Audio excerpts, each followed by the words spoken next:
Hipsters, welcome back. Today we're going to continue reading The Midwife's Apprentice by Karen Cushman, Chapter 6, The Naming.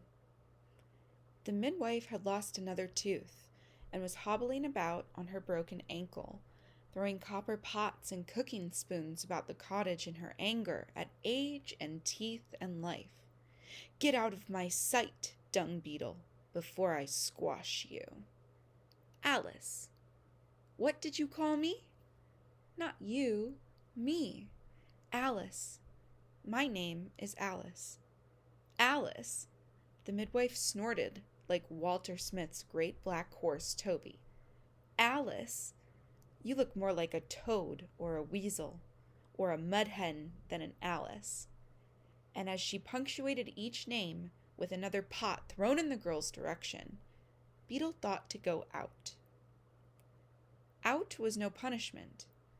Out was where there were no kettles to stir, no bottles to fill, no smoky cooking fire. Out was where the air was cool, this summer morning, although the sun was warm. Out was where Beetle had spent most of her life. Out was where the cat was. She wanted to tell him about her new name, Alice. She had not dared yet say it aloud, but now that she had said it to the midwife, she wanted to tell everyone. "Alice," she said to the cat, who rubbed and purred against her ankle. "I have a name now, cat, and you must also. So I can call you to breakfast on cold, foggy mornings. I will say some names, and you tell me when I have found the right one." Beetle sat on the dusty ground, legs crossed. The cat sat and stared at her. "Willow?" she asked. "Purslane. Gypsy moth? Lentil?" The cat just stared. Beetle stood and walked toward the river, one hand across her belly, the other stuck in her mouth. Beetle was thinking. Bryony? Millstone? Fleecy? "Gone completely daft, have you, Beetle?" said the miller as he passed.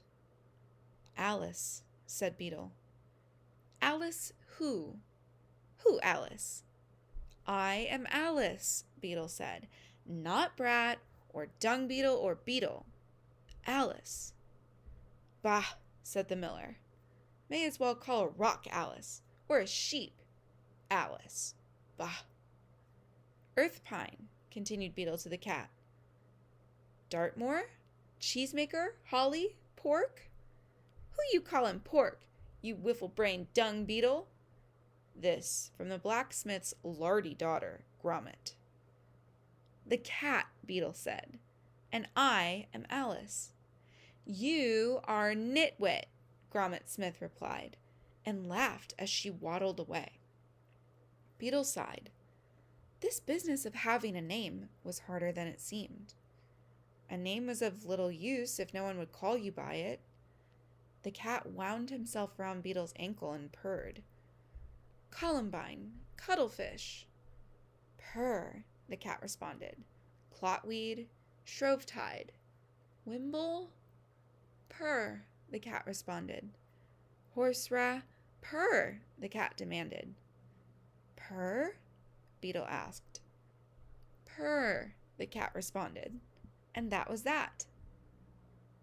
While Beetle and Purr walked in the sunshine, waiting for the midwife's temper to cool enough for them to beg bread and cheese and an onion or two, the villagers brought in the last sheaves from the field, and, hay harvest over, sat down to eat and drink and give thanks. The rain held off.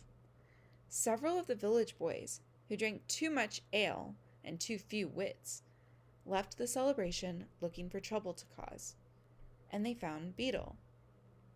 "Dung Beetle, give me a kiss," called the boy with red hair. "Alice," whispered Beetle, surrounded by boys and abandoned by the cat. "She calls you Alice, Will. Thinks you're a girl or a fine lady down from the manor. You're friends with the Dung Beetle, Lady Alice." The boy with the broken teeth took another pull from his mug of ale and spat at Will. Beetle took advantage of Will's distraction to duck beneath his arm, loop her skirts between her legs, and take off down the road to the river. The boys were faster, but they were drunk, and Beetle reached the river before they did. She looked for safety. An open field lay to her right. They could catch her there. They were not that drunk.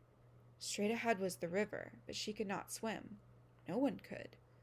Water was for horses to drink and an occasional bath before weddings and such. A sudden breeze rustled the leaves of a willow, as if it were calling to Beetle.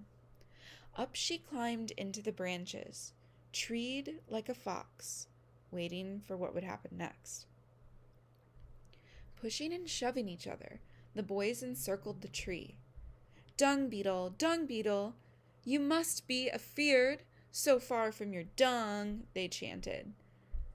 Come down, and we will take you home and lay you softly into the dung heap, deep, deep, deep into the dung heap. More ale swigging and chanting and pushing and shoving. Suddenly, the boy with the red hair lost his footing on the slippery bank and tumbled into the churning river.